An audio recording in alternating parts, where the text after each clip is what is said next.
So ito po, mga kababayan. So, eto na, kinasuhan na po ng obstruction of justice, no? Si Senator Robin Padilla, Senator Alan Cayetano at si Mau Aplaska. Nako, alam niyo ba mga kababayan sino ang nag-file ng kaso? Panoorin natin.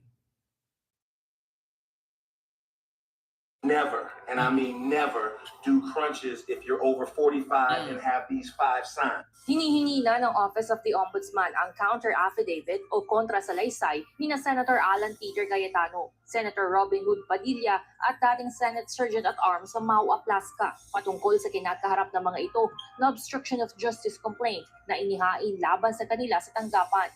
15 araw ang ibinigay na palugit ng Ombudsman.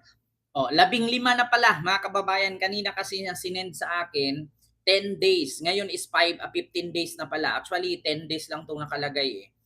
Actually sa isang balita 'yon sa News 5. Ito kasi is UNTV, no? Dalawa kasi actually mga kababayan, kapag ka nag-search po tayo, hindi lang po isang network yung ating tinitignan, kundi isa or di kaya dalawa. No? So para sure, kasi minsan katulad niyan, doon sa kabila 10 days, dito 15 days. So kina-clarify ko lang po 15 days. So para malaman po natin. No, kung ganito po mga kababayan, sure po at totoo po, confirm, kinasuhan na po si Senator si Senator Robin Padilla at Senator Alan Cayetano at si Usaa Mau Aplaska dahil po ito or patungkol po ito sa pagpatakas kay Bato de la Rosa, no, sa ombudsman. Kinasuhan po sila ng obstruction of justice at binigyan po sila ng 15 days para sagutin ang naturang kaso sa kanila. So kung hindi man po nila ito masagot sa loob ng 15 days, ay warrant na po ang hihintayin nila. Para makapagsumite ng tugon ang bawat respondent. Balay sa order na inilabas ng anti-graft body, sakaling hindi magsumite ang mga ito ng kanilang counter affidavit, ituturing ng submitted for resolution ng reklamo at hindi. So, kung hindi man sila makapagpasa ng counter affidavit or yung sagot, no, sa kaso na yan, maituturing ng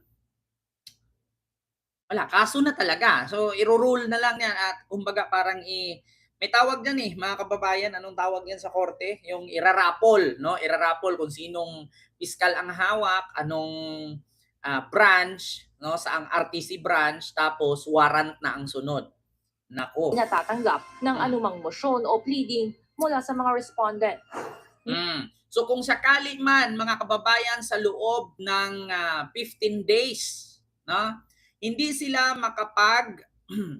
makapag-file ng motion or sagot sa kasong ito, maituturing na mga kababayan na ito'y kaso na talaga. So after 15 days, halimbawa hahabol sila, halimbawa 15 days lang. Ngayon lumagpas ng 16, no? Lumagpas na isang araw, hindi na po tatanggapin 'yon. Wala nang palugit-lugit pa. Wala nang VIP. Noong nakaraang June 3, nang sampahan ng grupong Tindig Pilipinas ang tatlo ng reklamong obstruction of justice dahil sa umano'y partisipasyon para hindi maisilbi kay Senator Bato de la Rosa ang warrant of arrest mula sa International Criminal Court. So sa mga nagtatanong sino po ang nag-file ng kaso, ang Tindig Pilipinas, na kung saan po mga kababayan ay pinangunahan po ito ng apo ni dating President Cory Aquino at pamangkin ng dating President ni Noynoy Aquino at dating apo ng senador na Benigno Aquino or Ninoy, no? Si Ninoy at si Noynoy. Si Noynoy kasi yung anak, no? Si Noynoy ang tawag dito, anak na presidente ni Cory na dati ding presidente. Ngayon si Ninoy, yun po yung tatay ni Pinoy, ni Noynoy. So ito po yung apo, si Kiko Aquino D. No, si Kiko Aquino D, siya po yung convenor ng Tindig Pilipinas. So siya po ang nag-file ng kasong obstruction of justice. Actually mga kababayan magpapasalamat po tayo sa mga ganitong tao, no, yung mga matatapang na malakas ang loob, no, mga kababayan na walang kinakatakutan. Handang magsakripisyo sa buhay, handang lumaban para sa bayan. No, hindi ko sila pinupuri, pero magpapasalamat ako sa kanila kasi may mga taong tumitindig laban sa atin o para sa atin, laban sa mga tiwaling opisyal ng gobyerno. Kasi sa totoo lang mga kababayan, kung walang Kiko Aquino D, walang magpa-file ng kaso. 'Di ba? Kung walang Aquino D, walang Kiko Aquino D, walang Tindig Pilipinas sa grupo nila na nag-file ng obstruction of justice, walang kaso. Kasi natatakot mag-file yung iba eh. Na which is kaya nga 'di ba mga kababayan, ang politiko ay para sa bayan. Ang politiko ay public servant, 'di ba? So kapag mayroong mga politician na lumabag sa batas o di kaya mga balbahutog, mga tawag dito tambaluslos, 'di ba? So sila dapat ang magpoprotekta sa atin pero mali eh. Pribadong grupo po ang nag-file, nanindigan para sa bayan.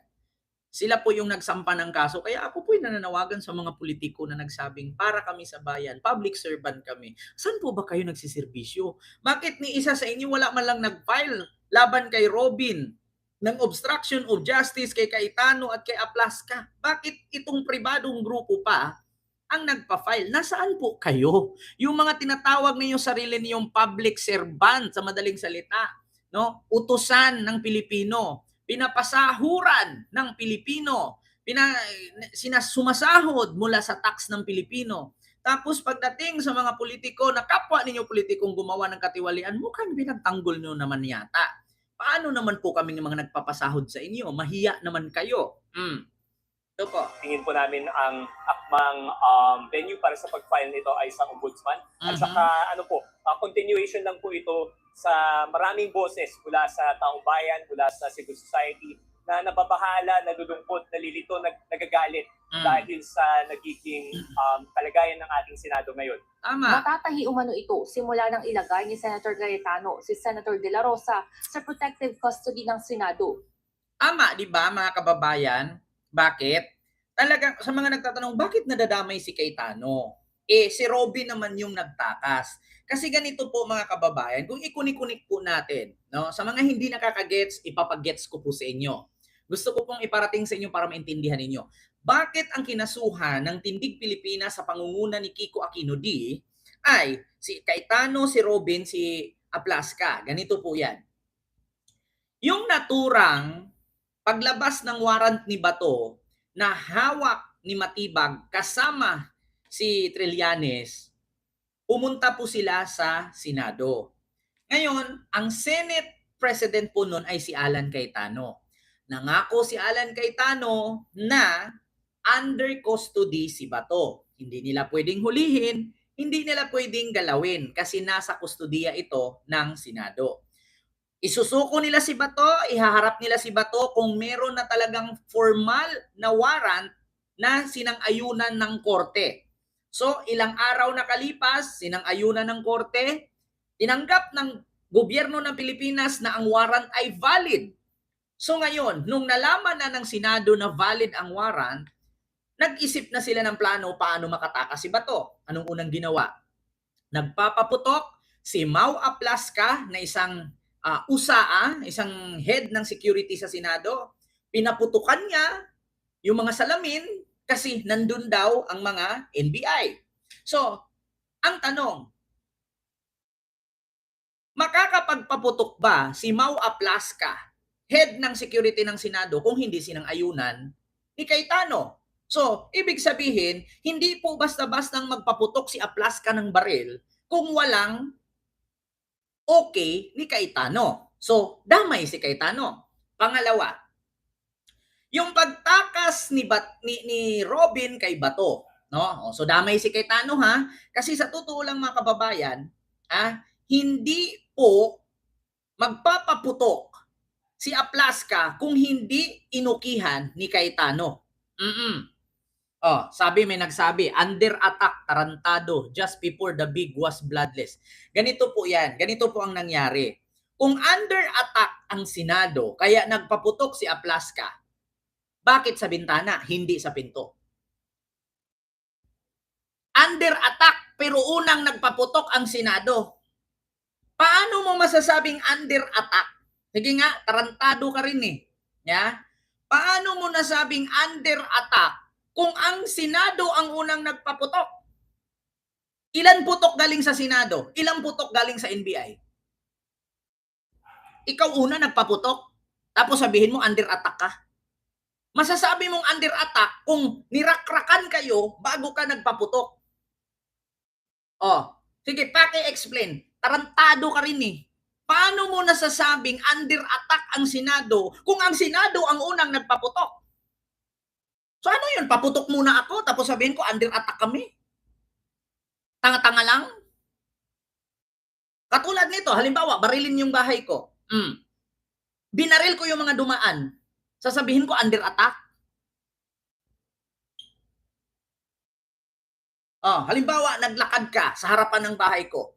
Nirakrakan kita. Meron akong machine gun dito or di kaya M16. Pap, pap, pap, pap, pap, pap, pap. Oh, sasabihin ko, under attack kami. Eh, yung mga taong dumaan doon na tamaan, anong tawag mo sa kanila? Trip-trip lang? Nawala ka lang sa tamang katinuan? Diba? Tarantado ka ring hayop kang minuminuto, literal kang bobo, animal ka. Under attack? Tapos ikaw yung unang nagpaputok? Kaya nung pinutukan yung NBI, bumawi yung NBI. Paano mo nasabing under attack? Yeah? Under attack ka? Yung NBI 5 lang bala ang nilabas, sa iyo 27. Paano ka naging under attack?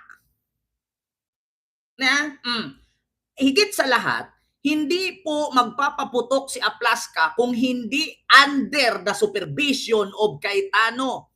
Bakit? Kasi siya po ang Senate President. Ganito po yan. So, nung pinaputok na ito, under pa rin ni Cayetano lahat ng mangyayari sa araw na yon sa loob ng Senado ay under ni Cayetano. Una, yung pagtakas ni Robin kay Bato. Do you think ilagbok si Robin kung hindi siya nagpapaalam na aalis kay Cayetano? Si Cayetano ang head. Senate President siya sa Senado. Siya yung Pangulo. Uuwi si Robin nang walang paalam sa Pangulo? Pwedeng itatak ni Cayetano doon absent. So ibig sabihin, once na lumabas si Robin, once na umalis si Bato, merong okay kay Cayetano. Ganon po yun. Gets nyo na, mga kababayan. Mga DDS, hindi nila magets yan. So ano yun? Senador ka ng Pilipinas? Pumasok ka, nag-login ka? Uuwi kang walang paalam? Paano yung sahod mo?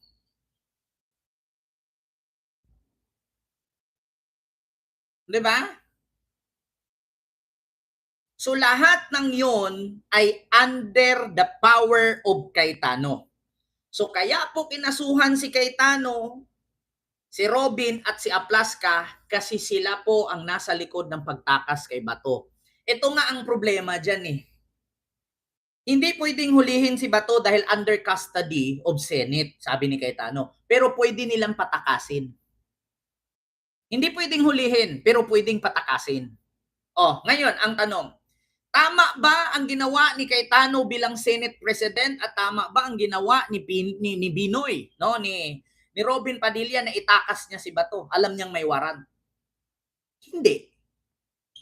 May warrant yung tao, sasabihin niyo, tama ang ginawa niyo?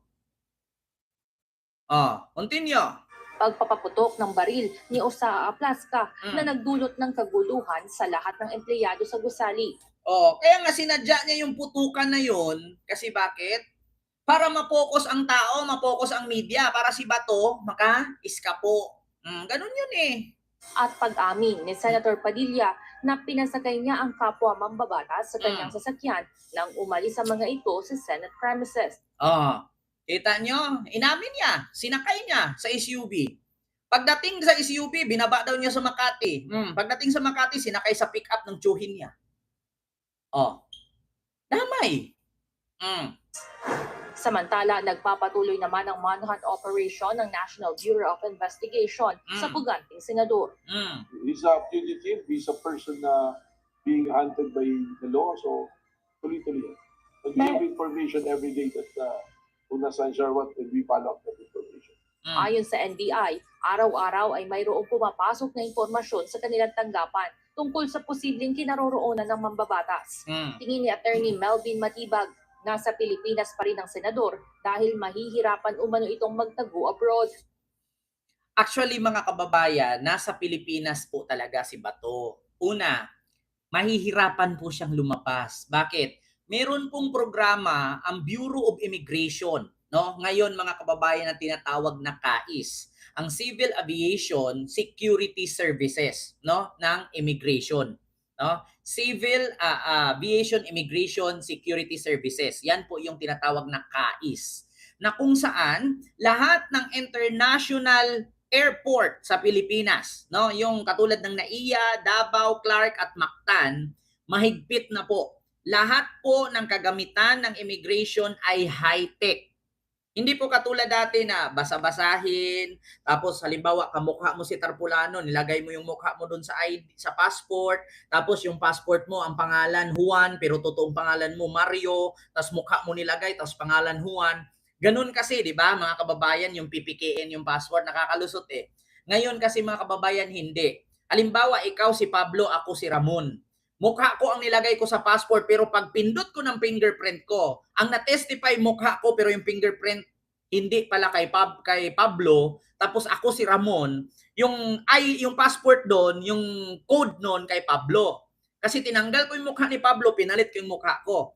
Doon siya nahuhuli sa fingerprint at sa mukha na scanner. So ganun po kahigpit, mga kababayan, ang immigration sa ngayon. So mahihirapan po siya. Not only in NAIA, but also the 11 international airport borders, seaports and forts, and also sa Zamboanga, yung laging lulusutan, no? Yung tinatakasan ni Alice Go, tinatakasan ni Harry Roque, doon po mismo. Napakahigpit at meron po tayong tinatawag na 6 na mobile station na kung saan ito po ay minomonitor ng immigration na gumagala at umiikot ng mobile immigration or CAIS, no? Yan po yung nagmo-monitor sa mga pugante, natitrace po sila, no? So yun po yun, mga kababayan. So hindi po talaga makakalabas si Bato. Kung hindi siya magkubkob ng lupa, tumira siya sa ilalim ng lupa, yun na yun.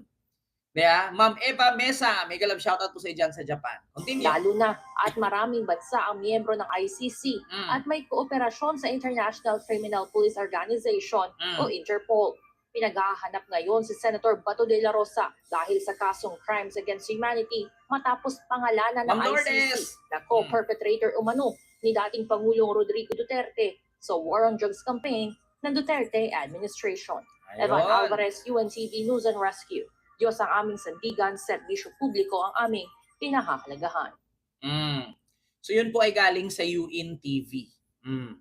Alam nyo na, mga kababayan, wala pong paninira dito ha. Nag-react lang po tayo sa mga balita. Hindi po tayo pwedeng gumagawa-gawa ng kwento katulad ng mga DDS. No? Na imbis na i-promote mo ang Pilipinas, anong ginawa? Siniraan ang Pilipinas.